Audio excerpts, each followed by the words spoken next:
सभी बीएसएफ कर्मी और सेना के जवानों को दो हाथ जोड़कर प्रणाम करता हूं। भाइयों बहनों, मोदी जी के नेतृत्व में बंगाल के विकास के लिए मोदी जी ने ढेर सारा काम किया है, परंतु विकास के साथ साथ बंगाल की संस्कृति को भी मोदी जी नहीं भूले। सालों से बंगाल वासियों की मांग थी कि हम बंगाल को क्लासिकल लैंग्वेज का स्टेटस दें। आज मैं ममता दीदी को पूछने आया हूं, 10 साल तक आप केंद्र में मंत्री थी या आपका समर्थन था, बंगाली भाषा को क्लासिकल लैंग्वेज का स्टेटस क्यों नहीं दिया? और भाइयों बहनों, हमारे मोदी जी ने बंगाली भाषा को क्लासिकल लैंग्वेज का स्टेटस देने का काम कर दिया। और ये ममता जी है जिनको इसके लिए धन्यवाद करने का भी शिष्टाचार नहीं आता। भाइयों बहनों, आगामी चुनाव में यहां बैठे हुए सभी मंडल के पदाधिकारियों का मेरा विनती है कि बंगाल का चुनाव सिर्फ बंगाल का भविष्य नहीं तय करता है। बंगाल का चुनाव देश की सुरक्षा के साथ जुड़ा हुआ चुनाव, क्योंकि ममता बनर्जी ने हमारे देश की सीमाओं को बांग्लादेशियों के लिए खुला कर दिया है। इनके आशीर्वाद से घुसपैठ हो रही है। मुझे बताओ मित्रों, घुसपैठ रोकनी चाहिए या नहीं रोकनी चाहिए? जोर से बोलो, रोकनी चाहिए या नहीं रोकनी चाहिए? क्या दीदी रोक सकती है? जोर से बोलो, रोक सकती है? ये भाईपो रोक सकते हैं क्या? घुसपैठ केवल और केवल कमल फूल की सरकार रोक सकती है। तृणमूल के सांसद मुझे संसद में पूछ रहे थे कि बीएसएफ क्या कर रही है। अरे ममता दीदी, हमने आपसे भूमि मांगी है, पूरी भूमि दे दो, बाढ़ को समाप्त हो जाने दो, एक परिंदा भी पैर नहीं मार पाएगा, परिंदा भी पैर। आप जानबूझकर बॉर्डर पर भूमि नहीं देते हो क्योंकि घुसपैठ चलती रहे, आपकी वोट बैंक बढ़ती रहे और आपके बाद आपका भतीजा भी मुख्यमंत्री बनता रहे। भाइयों बहनों, ये होने वाला नहीं।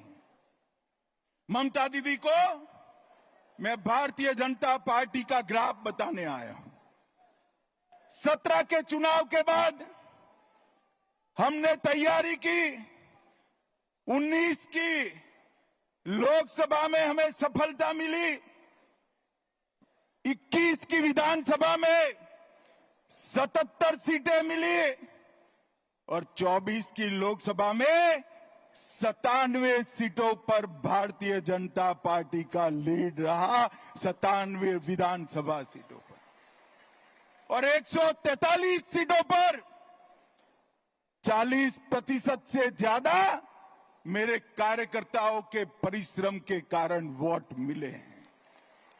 मैं आज ये नरेंद्र मोदी की सेना जो मेरे सामने बैठी है, भारतीय जनता पार्टी का कार्यकर्ता बैठा है, उसको मैं बताने आया हूं कि थोड़ा फासला बाकी है। आप 40% तो क्रॉस कर गए हो, 4-5% आगे बढ़ना है, 4-5। और अगले चुनाव में हमारी सरकार बनने जा रही। भाइयों बहनों, मैं आपको विश्वास दिलाता हूं, 17 में मैं पार्टी का अध्यक्ष था, तब मैंने कहा था यहां हमारी सरकार बनेगी और आज वो दिन नजदीक आ गया है। 26 तक दिन रात एक कर हर एक बंगाल के मतदाता के पास जाइए और नरेंद्र मोदी का और भारतीय जनता पार्टी का संदेश लेकर जाइए। पूरा देश चाहता है कि यहां देशभक्तों की सरकार बने, तुष्टीकरण वालों की सरकार न बने। ये ममता दीदी ने सोनार बांग्ला का स्वप्न तहस नहस कर दिया। भ्रष्टाचार, घुसपैठ, महिलाओं पर अत्याचार, हिंदुओं के साथ अन्याय, इससे इनकी राजनीति चलती है। भाइयों बहनों, ये ममता दीदी ने इनके शासन में एसएससी भर्ती घोटाला हुआ, पशु तस्करी घोटाला हुआ, डियर लॉटरी का घोटाला हुआ, कोयला घोटाला हुआ, मनरेगा घोटाला हुआ, प्रधानमंत्री आवास में घोटाला हुआ, राशन घोटाला हुआ, मिड डे मील में घोटाला हुआ, केंद्र के फंड हड़प कर लिए गए, नगर पालिका भर्ती घोटाला हुआ, गोरखालैंड टेरिटोरियल एडमिनिस्ट्रेशन का घोटाला हुआ, गाय की तस्करी का घोटाला हुआ। हजारों करोड़ रुपया बंगाल की जनता का ये तृणमूल कांग्रेस की सिंडिकेट को भेंट चढ़ गया। मैं आज सभी कार्यकर्ताओं को पूछने आया हूं, ये पैसा सिंडिकेट का है या बंगाल की गरीब जनता का है? मुझे बताइए, ये सिंडिकेट का है क्या? जोर से बोलिए, सिंडिकेट का पैसा है। मोदी जी जो पैसा भेजते हैं, सिंडिकेट की भेंट चढ़ना चाहिए क्या? ये पैसे पर अधिकार बंगाल की महिला का है, माता का है, बेटी का है, बंगाल के गरीब का है, बंगाल के युवा का है। कलकत्ता के बाजार में